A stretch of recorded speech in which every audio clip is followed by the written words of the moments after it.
శ్రీనివాసరావు గారు నమస్తే సార్. నమస్కారం అండి సార్, చాలా సార్లు కూడా ఈ అంశానికి సంబంధించి మనం చర్చించుకున్నాం. అవినాష్ ఏదైతే ఈ బెయిల్ రద్దుకు సంబంధించి కావచ్చు, లేదంటే వివేకానంద రెడ్డి హత్యకు సంబంధించి ఇప్పుడు ప్రస్తుతం జరుగుతున్న రాజకీయ సమీకరణాలు మీరు పరిశీలిస్తూ ఉన్నారు. సో తెలంగాణలోనైతే ఇప్పుడు కవిత ఢిల్లీ లిక్కర్ స్కామ్కి సంబంధించి కూడా నిన్న అరెస్ట్ అయిన విషయం కూడా మీరు చూస్తున్నారు. సో ఈ అంశం కూడా చాలాసార్లు మాట్లాడారు మీరు. ఏంటి సార్ సడన్గా ఇట్లా రాజకీయాలు మొత్తం మారుతున్న పరిస్థితి? ప్రధాని తెలంగాణలో పర్యటిస్తున్నారు. మీరు ఎప్పుడూ కూడా సిబిఐని కానీ కోర్టులను కానీ తప్పు పట్టరు, ఎందుకంటే మీరు ఒక సీనియర్ అడ్వకేట్గా ఉన్నారు. ఎప్పుడు కూడా వాటి గురించి మాట్లాడలేదు. కానీ ఏదైనా సిబిఐ మాత్రం అంటే కేంద్రం మాత్రం జగన్మోహన్ రెడ్డికి సహకరించింది గతంలో అనే మాటలైతే చాలా వినిపించాయి. సో ఇప్పుడు పూర్తిగా మారే అవకాశం ఉందా? ఎందుకంటే ఎన్డీఏ కూటమిలో కూడా చాలా రాజకీయ పార్టీలు చేరున్నాయి కాబట్టి. ఏం చెప్తారు సార్? ముందుగా అక్కడ ఉన్నటువంటి మన అతిథులందరికీ నమస్కారం. అంటే ఆరుగురు అతిథులు ఉన్నారు, అంచేత వారందరికీ నమస్కారం. నమస్తే సార్. నేను తప్పు పట్టను అన్నది కరెక్ట్ కాదు. నేను అనేక వ్యాసాలు రాశాను, ఆర్టికల్స్ కోర్టు తీర్పుల మీద. తప్పు పట్టనంటే కేసు వైజ్ మాట్లాడాలి, జనరలైజ్ చేయను. అవును, ఒకప్పుడు సుప్రీంకోర్టు మాజీ చీఫ్ జస్టిస్ గారు జనరలైజ్ చేశారు, చట్టాలు లోపభూయిష్టంగా ఉన్నాయని. అది జనరలైజ్ చేయాలి. ఏ చట్టం లోపభూయిష్టంగా ఉంది, ఎక్కడ లోపభూయిష్టంగా ఉంది నిర్ధారణంగా చెప్పాలి, కరెక్ట్ గా చెప్పాలి. ఎక్కడ అడ్డు వస్తుంది, review powers, supreme court review powers ఉన్నాయి. మేము కూడా అపీల్ చేస్తాం కదా, కింద కోర్టు చేసిన తప్పులు అని విమర్శించడం అంటే లాజికల్ గా ఫ్యాక్ట్స్ ని ఎక్కడ డిబేట్ అయ్యారు, క్వశ్చన్ ఆఫ్ లాని ఎక్కడ డిబేట్ అయ్యారు, ఎక్కడ ఈ కోర్టు తీర్పు కరెక్ట్ కాదన్నది అనేక సందర్భాల్లో మేము వాదిస్తూ ఉంటాం. నేను మీడియాలో కూడా చాలా సందర్భాల్లో వాదించాను. ఇక్కడ వ్యవస్థలు నేను సమర్థిస్తాను, వ్యవస్థల్లో వ్యక్తులను సమర్థించను. అనేక సార్లు మీకు చెప్పాను నేను.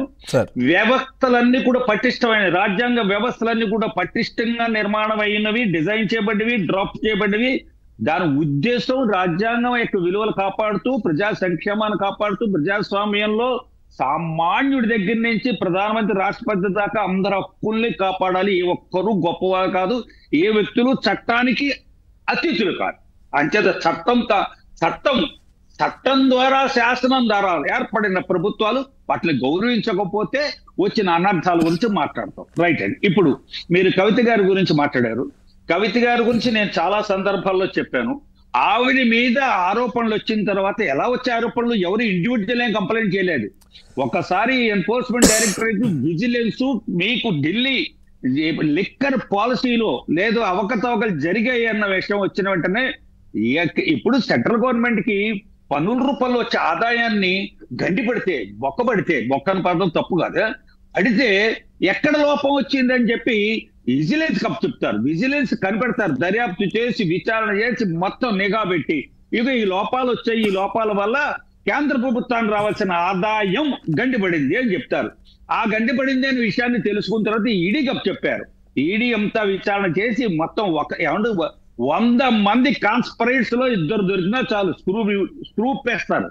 స్క్రూ ఉప్పేసి కదా గిర్ర స్క్రూలు తిరిగిపోతే నిజాలు బయటపడిపోతాయి. ఒకళ్ళ తర్వాత ఒకళ్ళ పేర్లన్నీ బయట పెట్టినవి తోడు దొంగలు నేను ఒక్కడిని మీరు సాచి పెట్టి కొట్టండి దొంగని, నన్ను ఒక్కడనే కొడతారేటండి, ఇంకా ముగ్గురున్నారని చెప్తాడు కదా.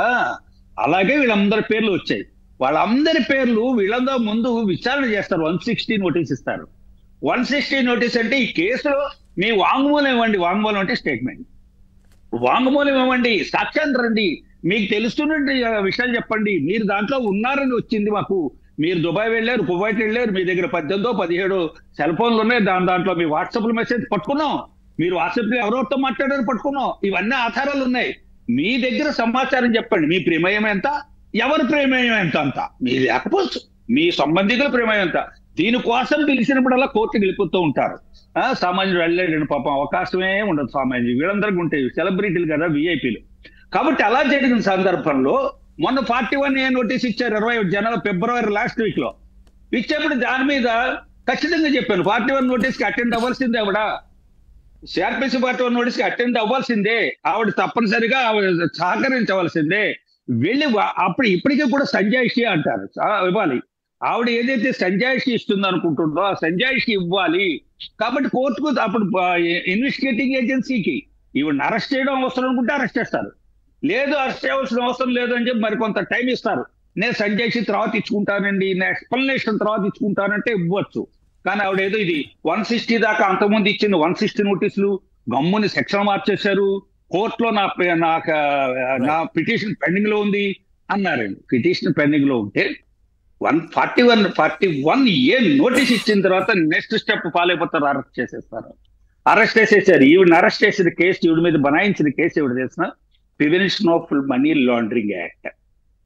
దాని ప్రకారం కన్ఫిస్టికేట్ చేశారు. నేను అంతా లోపలికి వెళ్ళి మొత్తం అంతా కూడా ఆవిడది దాన్ని ఏమంటారు, లోపలికి వెళ్ళి తనిఖీ చేశారు. ఇన్వెంటరీ అంటారు. ఇన్వెంటరీ చేస్తారు. ఏం దొరుకుతుంది పట్టుకుపోతారు. పట్టుపోయి దాన్ని కన్ఫిస్టికేట్ చేయడం అంటారు. కాబట్టి ఆవిడని అరెస్ట్ చేసి తీసుకెళ్లారు. అరెస్ట్ చేయడం జరుగుతుందని ముందు నుంచి అనుకున్నాం. ఖచ్చితంగా జరుగుతుంది. అప్పుడు కేసు 160 నోటీస్ ఇచ్చినప్పుడు ఏదో అచ్చోహంతో బీజేపీ శ్రేణులు అరెస్ట్ చేస్తారు, ఓ సెల్ కట్టేస్తున్నారు, రెడీ అయిపోయింది. నిన్నే లారీ సిమెంట్ బస్తాలు లే. ఇవన్నీ కూడా ఎన్నికల్లో ట్రంప్ కార్డులు ఎంత, దాన్ని చూసేసి ఆపేసింది అరెస్టు. పెద్ద పెద్ద మేధావులు, డాక్టర్లు, పెద్ద పెద్ద పోలీస్ ఆఫీసర్లను అడిగారు అరెస్ట్ ఆఫీసర్ ఏంటంటే, అరెస్ట్ ఇంటెన్షన్ కాదు. 160 నోటీస్ అరెస్ట్ కనపడదు.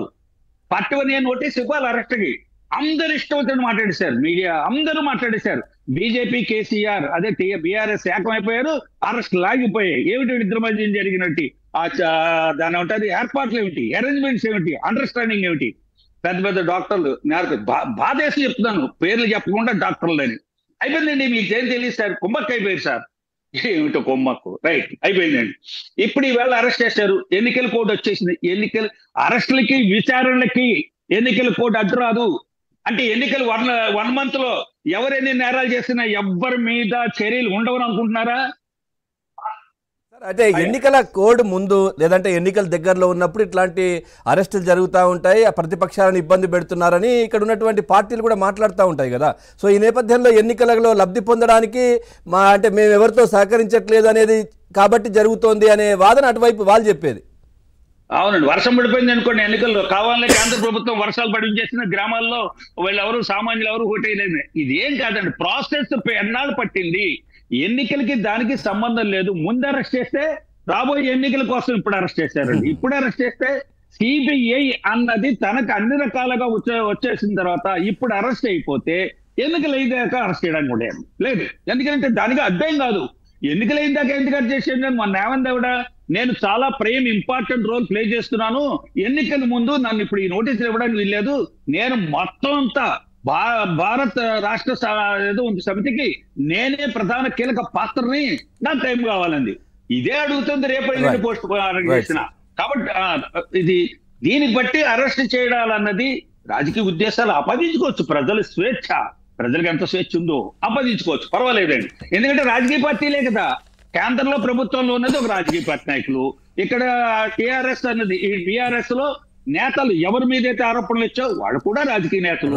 భారతదేశంలో రాజకీయాలు నేరమయం అయిపోయినప్పుడు ఇది ఒక ఉక్కు కవచం.